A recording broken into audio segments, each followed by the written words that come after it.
Yayo mwana anje ntaje kwishuri. Beresia. Beresia. Sa. Ngo ndakubwire sha. Ubwo wagiye kwishuri cyane uragenda. Ngomba ngende. Urazi rero. Umutwe wawe ndiko ndaraba.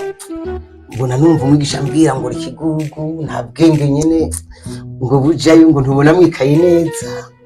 Ubu ngomba ndakwereke ndakugabira akantu gatuma nyine ivyigwa aho bibona neza mwe wiga nyine igiharuro ari sawa amushobora kuba wa mbere urumva ko ari sawa.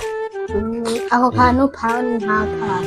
Nakantu ngomba ndaguhe nyine kagucisha ubwenge gatari ndakwereke ibana. Ntuzashobora kwibigwa kw'ishuri zokwa muri wa mbere nuko mwananje ndamuzuba igiharuro n'ikibara nkuko Chakira. Papa.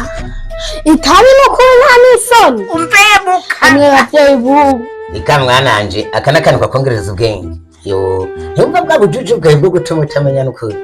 Aka niko kambere kazana ubwenge. Iyo uriko ranwa nyine itabi fresh ni ubwenge buguma buduga. Hatari. Sa? Ivyo numvise ari biki? Ya. Hageze ko mwana wanje mureyasha itabi. Imyacu ubwenge. Twapapa y'abana. Wabaye gute? Niki kibazo wahuye naco? Gituma umpera umwana itabi. Kibazo nakinyishaka ureko mazi imisi yabi kigugu ata ubwenge butavuga cyane. Akumurira amahera yakuru disware. Umuhereza itabi. Cyangwa wavangi. Ndiko ndayarundi agenda yamuhabungo wavangiwe. Ahubwo nawe reka ndarikwake. Ivyo ni ibintu vyo guhereza abana.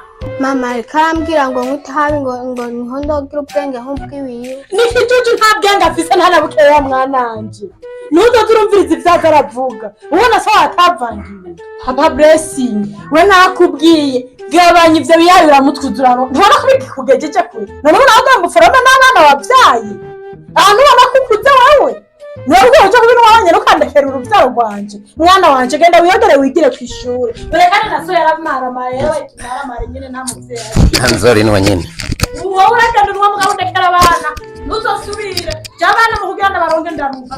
Amakaye. Nza kubandi basingeneye. Amakaye nzoyagura. Murihire kuri disware. Baba nugende urongereza ivyo biyayura mutwe nyine bibera gupayura. Wena nakwiye ko atashikwa kumari y'umuryango. Ugende mukwishira abantu bayayuza ivyo biyayura mutwe. Mbega ni kangahe kuva wambone urambona mu birabugiye. Genda uburaborerwa hiyo oyi.